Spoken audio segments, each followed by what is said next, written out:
इक्यावनवां सर्ग।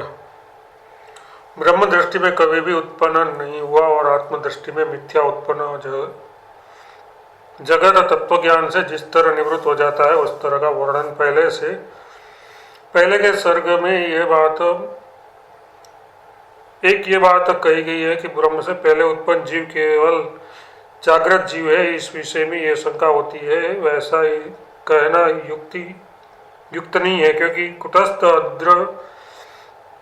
अद्रव्य ब्रह्म पहले जीव भाव धारण कर उत्पन्न हो ही नहीं सकता। ऐसा करने में न तो उनको कोई प्रयोजन है और न कोई बीज है, अपितु काम कर्म आदि की वासनाएं जीव स्वभाव के बाद ही होती है। इस प्रकार की आशंका श्री रामभद्र कहते हैं। श्री रामचंद्र जी ने कहा, ब्रह्मन कुटस्थ अद्वितीय परब्रह्म से केवल जागृत नाम के जीव अर्थ और बीज के बिना आकाश के वृक्ष की नाय कैसे उत्पन्न होते हैं। श्री राम जी, आपकी शंका तो बहुत ही साधारण है कि कुटस्थ अद्वितीय ब्रह्म से केवल जागृत जीव तो उत्पन्न हो नहीं सकते, क्योंकि जो अन्य जीवों की और जगत की भी उत्पत्ति तन्मूलक नहीं हो सकेगी। इसलिए कुटस्थ ब्रह्म में जीव और जगत भाव का अपलाद किए बिना ठीक उपदेश नहीं हो सकता। अतः उपदेशार्थ ही ब्रह्म में जीव जगत भाव की कल्पना श्रुति स्मृति आदि में भी की गई है।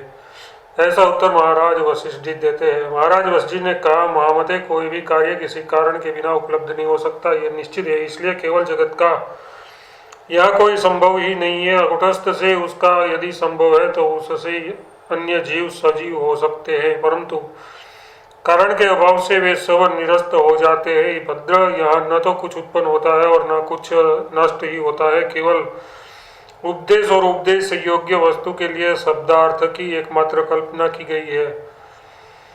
ये आपकी बात हम मानते हैं, पर भोग के आधार शरीर आदि का कर्म आदि द्वारा या साक्षात कोई निर्माण करने वाला तो अवश्य मानना चाहिए, क्योंकि प्रत्येक कार्यकर्ता द्वारा ही बनता है। अतः उस देह में जीव को बैठाकर विषयों से मोहित करने वाला कोई दूसरा रहना ही चाहिए, क्योंकि मोहित करने वाले को छोड़कर चेतन में मोह हो नहीं सकता। ऐसी स्थिति में मोहित होने वाला और मोहित करने वाला यो दो भिन्न भिन्न जीव एवं ईश्वर नामक चेतन सृष्टि आदि की प्रतिपादन श्रुतियों के आधार पर मानना चाहिए। इस प्रकार फिर राम जी शंका करते हैं। श्री रामचंद्र जी ने कहा,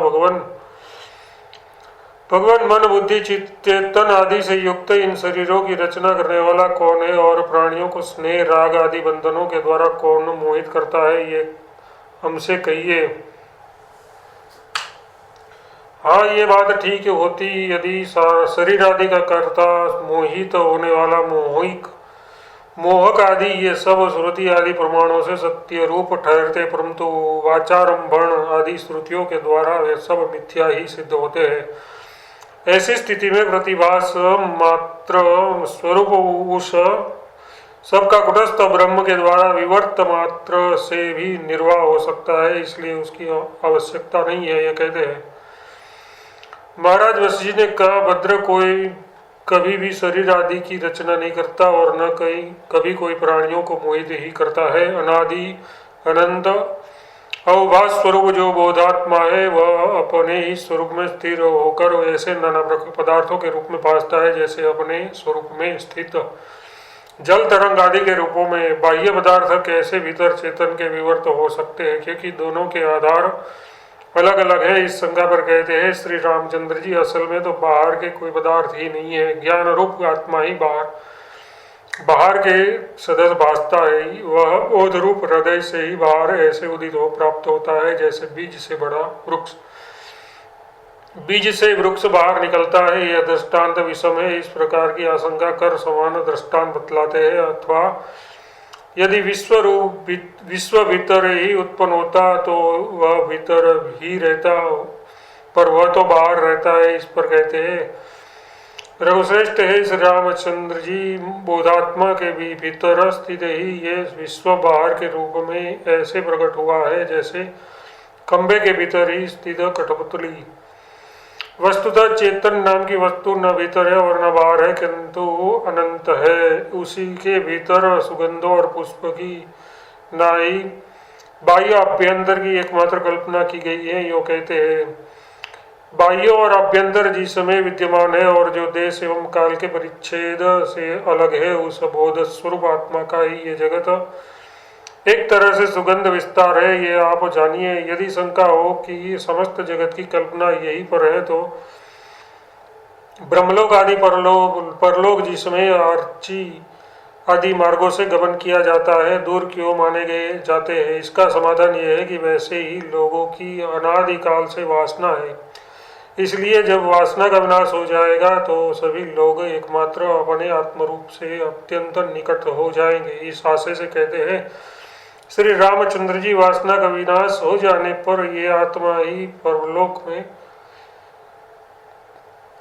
विनाश हो जाने पर ये आत्मा ही परलोक है, दूसरा नहीं। ये आप जानिए, जो महापुरुष सब उपद्रव से निर्मुक्त होकर शांत हो रहे हैं, उसके परलोक के रूप में यहीं पर स्थित आत्मा की और दुरत्ववादी वासनाएं आ ही नहीं सकती। यदि प्रत्यगात्मा ही परलोक देश काल आदि रूप है, तो देश काल आदि का बाध हो जाने पर वह शून्य रूप ही क्यों न हो जाएगा? इस पर कहते हैं, चूंकि देश काल क्रिया आलोक रूप चित्त आत्मा ही सत्य इन सब का अधिष्ठान तथा इन शब्दों से बोधित होने वाला ब्रह्मदेश काल आदि शब्दार्थों से रहित है, इसलिए वह शून्य रूप नहीं हो सकता। यदि वह शून्य रूप नहीं है, तो दूसरे लोग भी एकमात्र प्रपंच का अपलाप कर उस पद में अपनी बोधगति क्यों नहीं कर लेते? इस पर कहते हैं, राघव जो तत्वदृष्टा है और जो विषयों से मुक्त हो गया है, ऐसे आत्मपद को जानने वाले मुनियों को ही उस पद में ज्ञान गति होगी, दूसरों को नहीं। भद्र जो पुरुष सरल और गंभीर अहंता रूप गड्ढे में गिरे हुए हैं, वे कोई भी उस आत्मपद रूप प्रकाश को कभी नहीं देख सकते। आत्म प्रकाश देखने वालों को जगत का ज्ञान कैसा रहता है? इस पर कहते हैं, 14 प्रकरण के ये जो भूत समूह है, उसके धुंधु शब्दों से परिपूर्ण जगत दृष्टि ज्ञानी के लिए जो देहावयव जैसी है, यानी अपने से भिन्न उसे भासती ही नहीं। ज्ञानी को समाहित दृष्टि और व्यवहार दृष्टि से जगत जैसा भासता है, उसे बताते हैं। सृष्टि का असल में तो कोई कारण नहीं है, इसलिए न तो सृष्टि उत्पन्न होती है और न वह नष्ट ही होती है।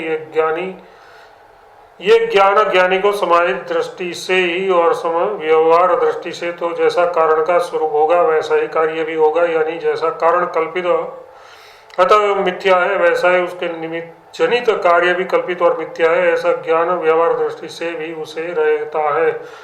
यदि कारण में कार्य की स्थिति होगी, तो उसकी उकारणता ही कैसी, क्योंकि वह तो कार्य रूप ही ज्ञान होता है। अतः कार्य और कारण दोनों ही असत है, क्योंकि दोनों का ही अलग अलग ज्ञान नहीं हो सकता। प्रशांत महासमुद्र में जैसे तरंग भ्रमर आदि स्थित है, वैसे ही शोभ शून्य पर ब्रह्म में ये सब आपके बाह्य जगत और भीतर के चित्त आदि स्थित है। जैसे अपने भीतर अनेक बर्तनों को रखने वाला एक ही मिट्टी का पिंड रहता है, ठीक वैसे ही अनेक ब्रह्मांडों को अपने उदर में रखने वाला सबका स्वरूप भूत निर्मल ब्रह्म भी एक पिंड ही है। जैसे अपने भीतर कंटक कुंडल आदि आकारों से युक्त तथा नाना बर्तनों का स्वरूपभूत स्वर्ण स्थित है, वैसे ही स्वर्ण रूप ब्रह्म स्थित है। पिंड दशा में घट पिंड रूप और घट दशा में पिंड घट रूप है। यो घट के स्वरूप वेताओं को जैसे एक का ही व्यवस्थित ज्ञान होता है, वैसे ही प्रपंच में भी स्वप्न दशा में जागृत स्वप्न आदि रूप और जागृत काल में स्वप्न जागृत रूप व्यवस्थित जगत के एक रूप का ही तत्वों को ज्ञान होता है। ये कहते हैं, स्वप्न काल में स्वप्न ही जागृत रूप ज्ञानियों द्वारा जाना जाता है, क्योंकि वासनाओं के विस्तार से व्यग्रमन उसके पास नहीं है। और जागृत काल में जागृत को स्वप्न रूप जानते हैं, क्योंकि उनको सत्यात्मा का परिज्ञान हो चुका है। जागृत दशा में यदि हम लोग ये विचार करें कि ये जगत केवल चित्त रूप ही है, तो वह स्वप्न तुल्य ही बन जाएगा। इसी वास्तविकता को लेकर ज्ञानी की सृष्टि को उसके भीतर के अवयवों की उपमा दी गई है। यो उपसंहार करते हुए तत्वज्ञान हो जाने पर उसका भी समूल बाध हो जाता है। ये कहते हैं, भद्र वास्तव में मृगतृष्णा के जल से सदस्य असद्रूप से स्थित तथा विचार से केवल किया गया ये जागृत जगत केवल चित्तरूप यदि समझ लिया जाए तो फिर वह स्वप्न रूप बन जाता है। सम्यक ज्ञान से यानी आत्मा के सत्य ज्ञान से देह रूप के साथ ये सब भूत ज्ञानी के पिंड को समूल ऐसे छोड़ देते हैं जैसे वर्षा काल के जाने पर मेघ जैसे विनाश की ओर उन्मुख हुआ मेघ तत्काल ही गगन रूप बन जाता है, वैसे ही आत्मरूप से ये अहंकार सहित जगत शांत हो जाता है, यानी तत्काल आत्मरूप बन जाता है। शरत काल के मेघ के सदस्य चारों ओर से छिन्न भिन्न हुआ मृग दृष्टारोप के सदस्य मिथ्या प्रतीतमान तथा बार बार स्पर्श आदि से जाना गया भी जगत आत्मज्ञान से तत्काल चल जाता है। जैसे दधक रही अग्नि में विलीन सोना घी और ईंधन एक रूप बन जाता है, वैसे ही विज्ञान काल में भी जगत चित्त दृष्टा आदि सब एक रूप बन जाते हैं। तीनों जगत में जो एक प्रकार का रूप कल्पित किया गया है वह तत्वज्ञान से धीरे धीरे ऐसे विलीन हो जाता है जैसे घर में समझाए गए बालक का वृक्ष आदि में से पिशाच ज्ञान धीरे धीरे विलीन हो जाता है। अग्नि आदि कारण जब तक लाख के पास रहते हैं तब तक ही उसमें कठिनता का विलय रहता है। यदि अग्नि आदि पास में रहे तो कठिनता का विलय भी हट जाता है। क्या इसी तरह का ये जगत विलय तत्वज्ञान से होता है? यदि ऐसा विलय हुआ तो निमित्त के हट जाने पर फिर जगत ज्यों का त्यों बना रहेगा। ऐसी आशंका पर कहते हैं तत्वज्ञान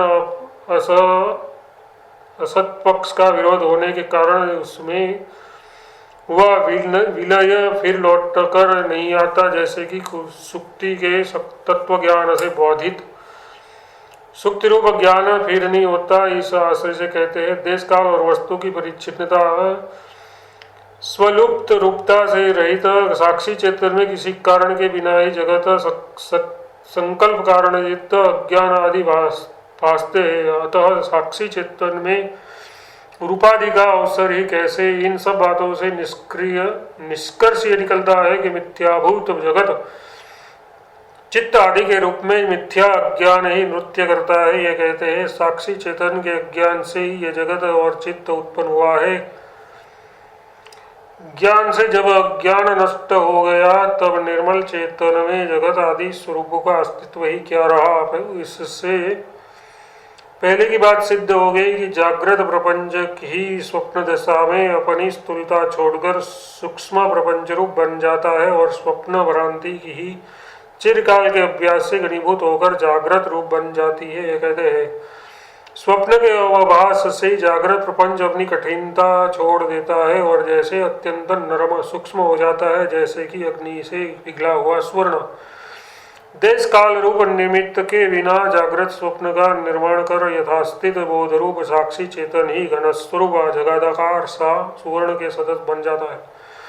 शरतकाल के क्षीण हो जाने पर जैसे जल स्वल्प हो जाता है, वैसे ही स्वप्न के सदस्य अत्यंत तुच्छ जागृत वस्तु के उक्त विचार से क्षीण हो जाने पर भोग का अनुराग भी स्वल्प हो जाता है। दृश्य वस्तुओं की कांति जब अत्यंत तुच्छ रूप भासने लग जाती है तब उसकी स्थिति होने पर भी विवेकी को वे अच्छी नहीं लगती, क्योंकि वह स्वप्न के सदस्य उन्हें मिथ्या ही समझता है। आत्म सुख से अत्यंत तृप्त होने के कारण ज्ञानी भी विषयों का आदर नहीं करता। ये कहते हैं कहाँ अपनी आत्मा में विश्रांति और कहाँ ये विषयों का परिज्ञान। यदि ज्ञानी को भी विषय भले प्रतीत होने लगे तो सुसुप्ति और जागृत की एकता और मूढ़ और तत्वज्ञ की एकता हो जाएगी, यानी दोनों में कोई पार्थक्य ही नहीं रहेगा। श्री राम जी चित्त मात्र स्वरूप ये जगत जब यहाँ भ्रांति रूप और स्वप्न मात्र स्वरूप बनकर स्थिर हो जाता है, यानी जब पुरुष जगत को स्वप्न के सदस्य मिथ्या समझ लेता है तब पदार्थों से सत्यत्व बुद्धि अपने आप हट जाती है। असत्य भी ज्ञानी को यदि रुचते हो तो क्या हानि है? इस पर कहते हैं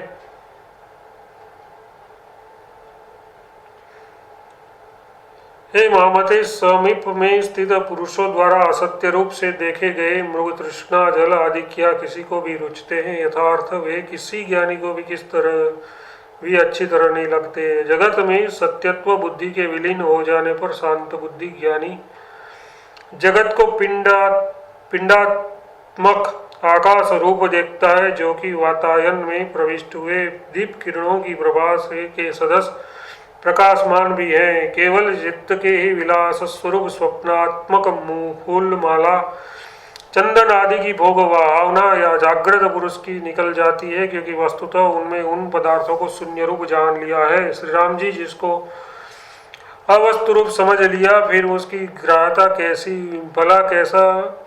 भला ऐसा कौन पुरुष है जो स्वप्न जानकर भी स्वप्न सुवर्ण को लेने के लिए उसकी ओर दौड़ता हो? भद्र स्वप्नों के सदस्य दृश्य पदार्थों को जब जान लिया जाता है, तब उससे मनुष्य का प्रेम निकल जाता है और दृष्टा दृश्य की अवस्थाओं के दोष से जनित बड़ी भारी गांठ है वह विच्छिन्न हो जाती है। इसकी निवृत्ति हो जाने पर यह कैसे स्थित रहता है? यह कहते हैं, दृश्य पदार्थ जिसको निरस हो गए हैं या बंधु आदि में जिसको प्रेम नहीं रह गया है, उसकी मन स्थिति शांत हो गई है, जिसकी मनन शक्ति शांत हो गई है, जिसका अहंकार चला गया है, जो तत्व विद्या से परिपूर्ण वीतराग प्रयास रहित और निर्मल बुद्धि हो चुका है, वह सदा शांत ही रहता है। दीप की शिखा जब नष्ट हो जाती है तब उसकी किरणें जैसे नष्ट हो जाती है, वैसे ही जब रस निरस रूप बन जाता है तब ज्ञानी की वासना नष्ट हो जाती है। ज्ञान से पूर्ण गंधर्व नगर के सदस्य प्रतीत हो रहा है। संपूर्ण जगत तत्वज्ञान से दीपक की किरणों के सदस्य एकमात्र प्रकाश रूप एवं घन सधन होकर आकाश के सदस्य भासने लगता है। तब सप्त भूमिका की स्थिति से वह किस तरह का होता है, इसे बताते हैं। तत्वज्ञानी पुरुष सप्त भूमिका में स्थिति कर न आत्मा को, न आकाश को, न शून्य को, न वृत्ति को देखता है, किंतु केवल आत्मपद को ही, ब्रह्म रूपता को ही देखता है। भद्र जो तत्पद वस्तु है उसमें न आत्मा है, न शून्य है और न जगत की कल्पना ही है। अधिक क्या कहे, उसमें न चित्त है, न अदृश्य बुद्धि है और न यह यथास्थित सब कुछ ही है। अज्ञानियों को के द्वारा पिंड रूप से जाना गया जो ये पृथ्वी आदि का स्वरूप है, ये ज्ञान वह ज्ञानी के प्रति तो ज्ञान से सदत असत्य हो जाता है और शून्य रूप बन जाता है। अतः विद्यमान रहते भी है ही नहीं। ज्ञानी पुरुष एकमात्र आत्म समाधि में चित्त को लगाकर आकाश के सदस्य निर्मल बन जाता है। सब आसक्तियों से रहित होकर ही अपनी स्थिति बनाता है और स्थित रहकर भी असत के तुल्य बना रहता है। श्री रामचंद्र जी जिसका मन मर गया है और जो सर्वबाधावती आत्मपद को प्राप्त हुआ है, ऐसा मननशील मौनी संसार रूपी समुद्र को तैर गया है और सब कर्मों के अंत को भी प्राप्त हो गया है। वह अवश्य जानिए राघव, चूंकि जो संपूर्ण शरीरों के आधारभूत